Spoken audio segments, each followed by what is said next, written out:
Hola, buenos días chicos, espero que se encuentren bien. Hoy nos toca hablar un poco de historia. Recuerden que son esos hechos importantes que la humanidad decide que las generaciones nuevas, como son ustedes, deben conocer, dado que la historia nos permite recordar lo que se hizo bien para repetirlo, como también entender lo que se hizo mal para poder mejorarlo. Espero que hayan disfrutado el fin de semana, estuvo muy lindo, estuvo para estar un poco al aire libre, para los que tienen la posibilidad de un patio, por ejemplo. Todavía las plazas nos están quedando lejos con esta pandemia.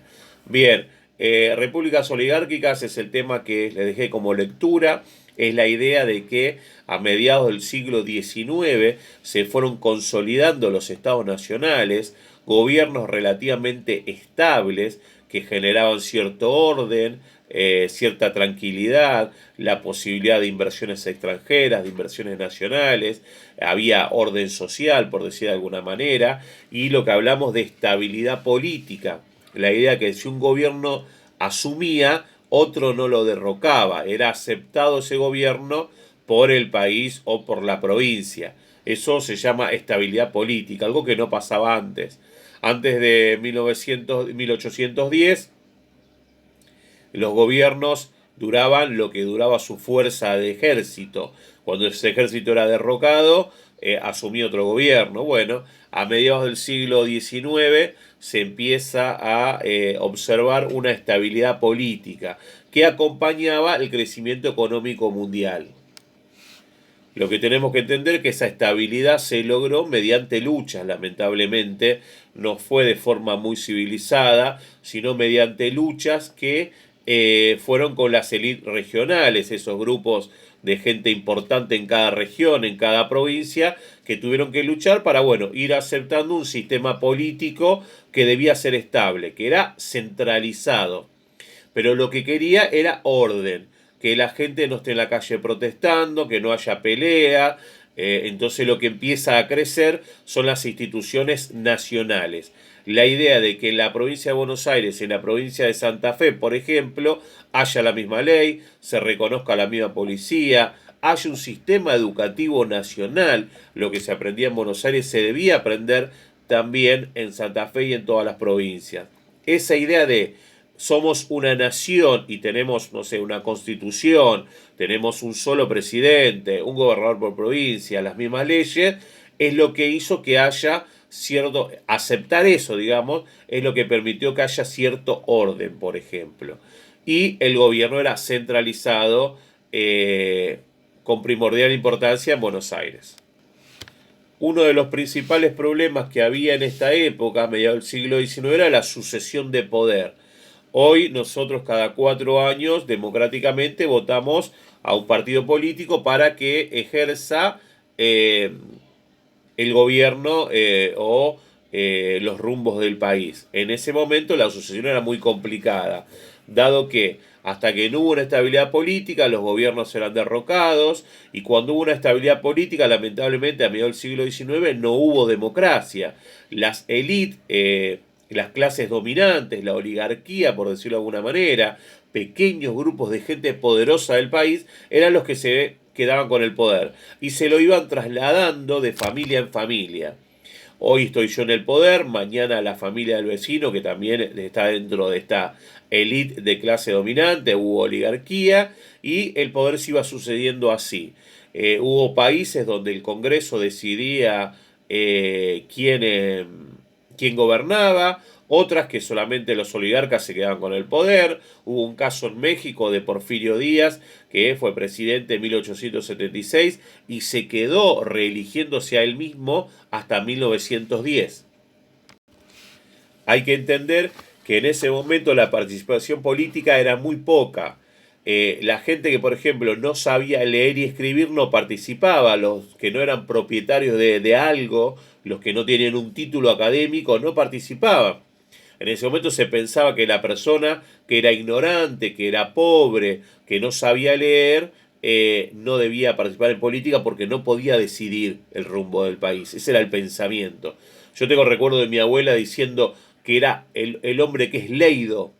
Que es leído quería decir que sabía leer, que sabía escribir, que capaz que había terminado la primaria, la secundaria, era una persona muy culta.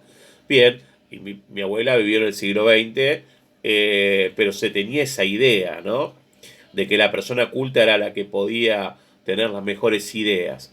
Bien, eso generaba una situación a favor de las oligarquías para que entre ellos se sigan sucediendo el poder. Llegando a 1910 se cumplieron 100 años de estabilidad política, en donde los más beneficiaron fueron las clases dominantes, las élites, la gente de clase alta, la oligarquía, que obtuvieron un gran poder dentro del país y un lugar social muy importante, un prestigio social muy importante. ¿Quiénes fueron los grandes triunfadores de los 100 años de estabilidad política? La élite, la oligarquía. Para 1880 en la Argentina se consolida el Estado Nacional y se produce una gran transformación asociada a la expansión de la economía primaria. Por ejemplo, exportar papa, batata, cebolla, ajo, perejil a otros países del mundo. Eso generó una estabilidad económica, de cierta manera, de la Argentina.